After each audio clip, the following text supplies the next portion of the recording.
ابلیس کس طرح انسان کو وسوسہ دیتا ہے، کس طرح اس کو پھسلاتا ہے، کس طرح دھوکے کے ساتھ اپنے ڈھب پہ لے جاتا ہے. سب سے پہلی کوشش اس کی یہ ہوتی ہے کہ انسان شرک یا کفر میں مبتلا ہو جائے، کیونکہ یہ اس کے لیے سب سے آسان راستہ ہے.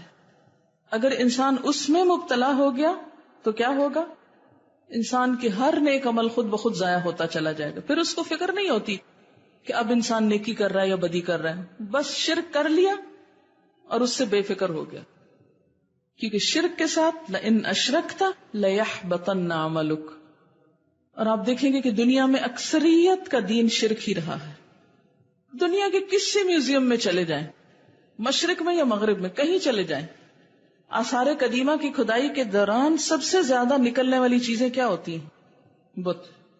بت پرستی سب سے عام مذہب رہا ہے. شرک میں مبتلا کرنا. اگر اس میں وہ ناکام ہو جائے تو دوسرا ہتھ کنڈا بدعت میں مبتلا کرنا. دوسرا ہتھ کنڈا بدعت میں ڈالنا. بدعت دین کی بنیاد ہلا کے رکھ دیتی. بدعت کی سب سے بڑی خرابی یہ ہے کہ انسان اس کو نیکی سمجھ کے کرتا ہے. کیا ہوتی ہے بدعت؟ دین میں نئی بات ایجاد کرنا، نئی ایڈیشن. جو کام اللہ اور اس کے رسول صلی اللہ علیہ وسلم نے نہ بتائے ہیں نہ فرمائے ہیں، ان کو خود سے شروع کر بیٹھنا. اور بدعت کے بارے میں آپ صلی اللہ علیہ وسلم نے کیا فرمایا؟ کل بدعت دلالہ. ہر بدعت گمراہی ہے، خواہ وہ بظاہر کتنی خوبصورت کیوں نہ. وہ کل دلالۃ فی النار. ہر گمراہی آگ میں. اب اگر کوئی شخص الحمدللہ شرک سے بھی بچ گیا، بدعت سے بھی بچ گیا، اور اس کے دل میں سنت کی بڑی محبت ہے اور غلط طریقوں کی نفرت ہے، تو تیسرا درجہ کبیرہ گناہوں میں مبتلا کرنا. ابلیس انسان کو کبیرہ گناہوں میں پڑوانے کا بہت خواہش مند ہوتا ہے، خاص طور پر ایسے انسان کو جس کی لوگ پیروی کرتے ہوں. سمجھ میں آئی یہ بات؟ آپ کس کو بڑے بڑے گناہوں میں مبتلا کرتا ہے؟ جس کی اور لوگ پیروی کر رہے ہوں اور لوگ بھی اس کی بات مانتے ہوں. ابلیس کو اس سے بہت خواہش ہوتی ہے تاکہ لوگ اس شخص سے متنفر ہوں.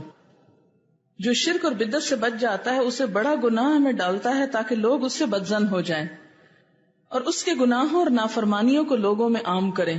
ہاں فلاں جو بڑا درس دیتا ہے تمہیں پتا وہ ایسے اور ایسے جھوٹ بولتا ہے، وہ تو غیبت بھی کرتا ہے، وہ تو یہ بھی کرتا ہے، وہ تو وہ بھی کرتا ہے.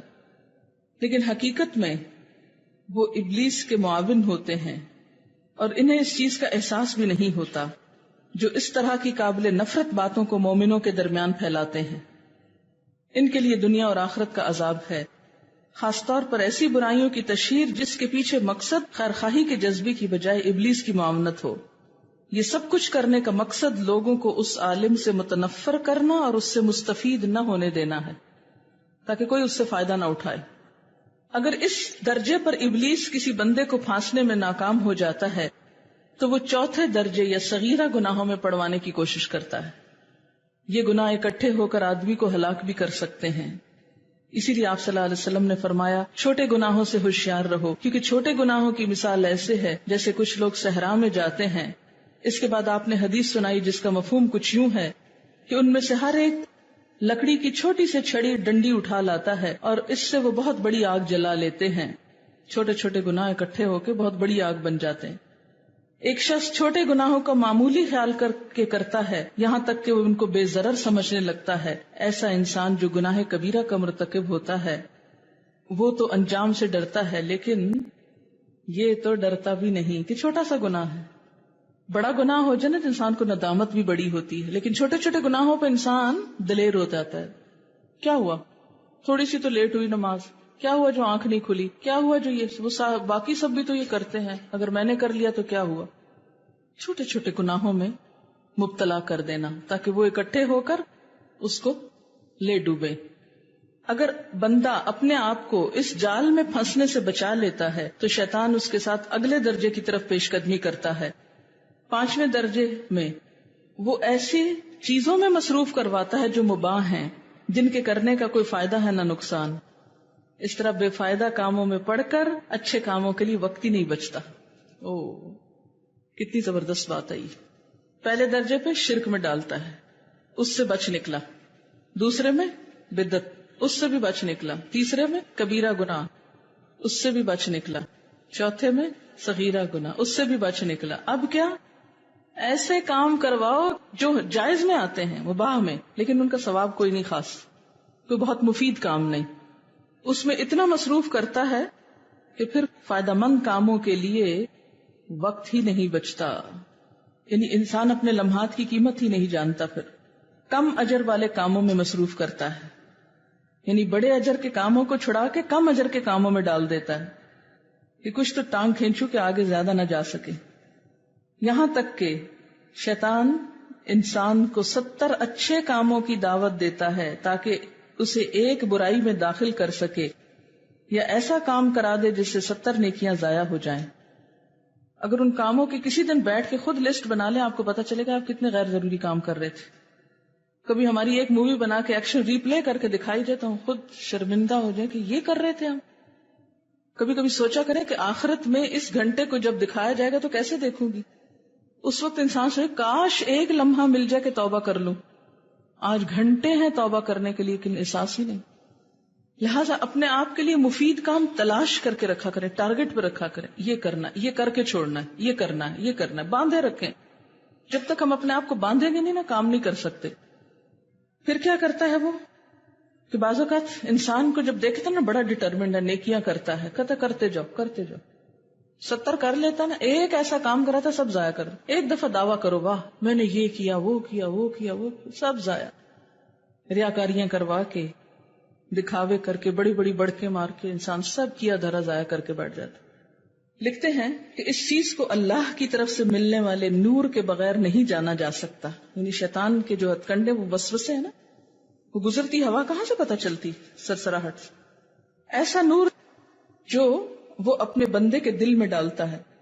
اس علم کا ذریعہ حضور صلی اللہ علیہ وسلم کی پیروی، اللہ کی شان کے مطابق کام کرنے کی کوشش، اس کے پسندیدہ کام، ایسے اعمال جن سے وہ خوش ہو جائے، ایسے کام جو بندے کے لیے زیادہ فائدہ مند ہو، ایسے کام جن میں اللہ کی طرف زیادہ رہنمائی ہو. اس کے رسول کا اتباع، کتاب اور اس کے صالحین بندوں کا راستہ ہے. کسی کے پاس بھی یہ علم نہیں سوائے اللہ کے رسول کے وارثوں، آپ کے ائمہ کرام اور زمین پر آپ کے جانشینوں کے. مزید یہ کہ زیادہ تر مخلوق اس سے مستفید نہیں ہوتی، وہ آواز ان کے دلوں تک نہیں پہنچتی، کیونکہ اللہ اپنے بندوں میں سے جس کو چاہتا ہے علم و حکمت عطا کرتا ہے. یعنی یہ باتیں علم و حکمت سے احساس ہونے لگتی، وہ ہے ہی نہیں. ہاں ساری زندگی ہم کن کن شغل میں مصروف رہتے ہیں. اور آخری چیز، اگر بندہ ابلیس کے مذکورہ بالا تمام چنگلوں سے بچنے میں کامیاب ہو جاتا ہے، نہ شرک ہے، نہ بدعت ہے، نہ کبیرہ ہے، نہ صغیرہ ہے، اور نہ غیر مفید ہیں، بلکہ کیا ہے، بڑا ہی مفید کام کر رہا ہے انسان، بہت مفید کام کر رہا ہے، تو اب کیا ہوتا ہے؟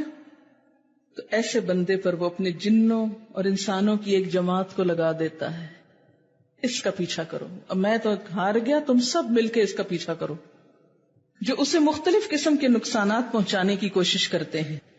لوگوں کی نظروں میں اس کا اعتماد گرانا، اسے وائلنٹ اور دین میں نئی نئی باتیں نکالنے والا کہنا، اور لوگوں کو اس سے ہوشیار رہنے کے لیے کہنا. اس کا مقصد اس شخص کو کمزور کرنا اور اس کے دل کو پریشان کرنا ہوتا ہے.